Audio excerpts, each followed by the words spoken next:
Arambe Timo Feda Kai Mapa Gadarada Hombe. Yep. I think it's good now. Yeah, so it's been quite a while since I showed my face here on YouTube, and that's because a lot has been happening in my life, just as a lot has been happening in everybody's life. And one of the things that happened was that I became a graduate. If the joy taken away, I'll share the order.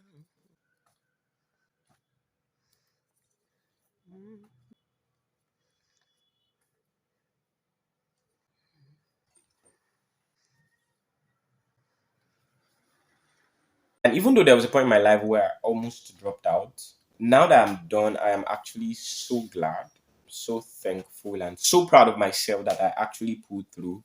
And I'm now a BSc graduate. And I just want to share with you in this video three major things that helped me to keep pushing even when I felt like dropping out. And I'll be sharing this with the hope that you are able to apply it to your own life's journey one way or the other. And yeah, the number one thing was that I learned to be sincere with myself, because when I made my search and I looked into the stories of the people that dropped out and all of that, most of them had support, or their environment or their family or their country, as it were, has more structure, at least for some basic things. And most of them, if not all of them, that dropped out, they already have a clear vision and a clear purpose that they want to pursue after the drop out of school.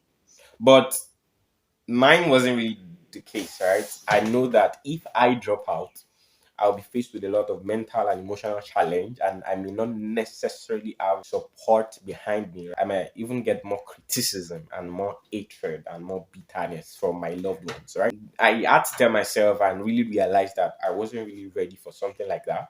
And at the same time, I had to be realistic that in my country, Nigeria, sometimes just having a BSc can actually open doors for you in some areas, even if you would do a different job, right? That's just how my country is. Or maybe that has just been my own experiences and the things that I have heard, right? So I had to really tell myself the truth. And at that time, right, which was like in my 200 level days, 200 levels slash 300 levels, which should be like maybe 2018 thereabout, I didn't really have a clear idea or vision or purpose of where I want to be, right? I know that because I studied architecture, it wasn't really for me.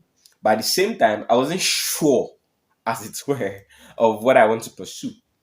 So if I had dropped out, it would have felt kind of worse because I didn't really know what I want to start to pursue. I didn't really have a clear vision of where I want to be. And the reality is that I won't really have much support mentally, financially, emotionally. And I wasn't sure that I was actually ready to rebel in that aspect where I have no support whatsoever. That wouldn't really have been healthy for me. And I had to really accept that at the point that I was, there is nothing more that I could really do, right? I've tried all I could to change course. I tried to speak to my parents. I tried to apply for scholarship and all of that, but everything didn't work out. And I had to agree and accept the fact that, okay, I've tried all my best, but it's still not working out. Okay, so let me just accept the fact that this is just where I am, right? Or maybe where I'm meant to be for now. So accepting that my reality might be different from that of so many other people all around the world, I was able to kind of focus and try to like pull myself through. And I believe that that can be helpful if you are thinking of, making a decision, right? Or taking a step or taking a leap. You might want to consider the fact that are you ready for it? Do you really know what you want to do? Sometimes, yes, we wouldn't know, right? Sometimes we just take the risk, but at least, I think it's safer to have a glimpse, just a glimpse of what you want to do, or maybe a support, even if it's just one person. Try to kind of have that, that can help you. And if you know that you don't have all of that, it's better to just kind of accept the fact that maybe you have to kind of pull through till you're able to figure out one or two things. And that leads me into the second thing that also helped me. And that is the fact that I accepted that while I may not be able to change the situation that I was in, which is not being able to drop out or not being able to change course or not being able to convince my parents, I realized that it would be better for me to channel that energy into discovering what I want to do with my life. So I had to like get myself out of the victim mindset, feeling every day that, oh, I'm not living my purpose, or I'm not doing what makes me feel fulfilled and all that. Instead of wallowing in that bitterness and anger and frustration, why not channel that energy into discovering what I really want to do? Right, into discovering what really makes me feel alive and what really makes me feel purposeful and energetic and fulfilled and all of that. And asking myself that question and channeling my energy into discovering myself more led me into discovering content creation, discovering my strong passion for writing and teaching and coaching and creating and sharing and building a community and telling stories and all of that and using Canva. Everything kind of like kicked, and it didn't even really kick until like last year when the pandemic struck. That was when I was able to like pull everything together, and then I discovered all of the things that I'm passionate about. And then I started to learn more about storytelling, about content creation, about writing and designing and graphics and all of that. And now here I am today doing this and really, really finding joy and fulfillment in it. If I had stayed in the victim mindset of, oh, I can't just wait to finish this course and just live my life and just do what I want, this course is just nonsense and all of that. And even though there were days I told myself things like that, and things that I even cried, right? Like I literally cried days.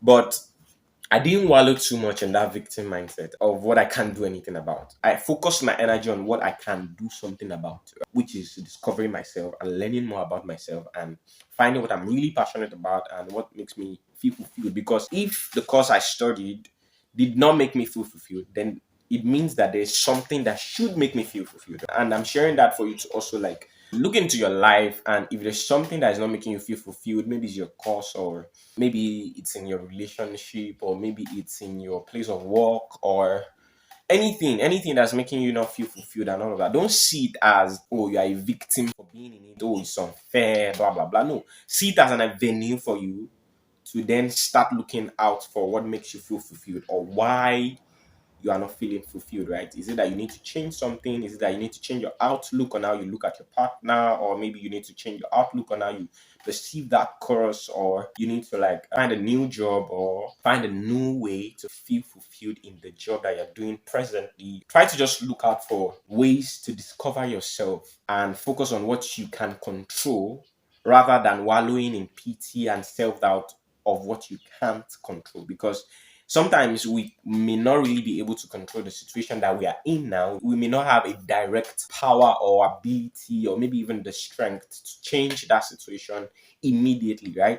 But we can focus our energy on what we can control, which is learning more about ourselves, really digging deep into what makes us feel fulfilled and what makes us feel purposeful. And yeah, the final thing that helped me was that I started becoming more invested in the stories of my colleagues, in the sense that instead of feeling like, oh, I'm the only one that I'm studying the course that I don't want to study, oh, I'm the only one that my parents are controlling my destiny, quote and unquote, I started to ask my friends and colleagues and classmates, I started to ask them questions about how they also find themselves in that particular course, how they choose architecture, what are their parents expecting from them and all of that. And I started to listen more to their story, and I discovered that even though maybe our story and our experiences are not like the same, it's not identical, but there are fragments of kind of heartbreaks and disappointments and trial and error in their own story also, right? So I wasn't the only person having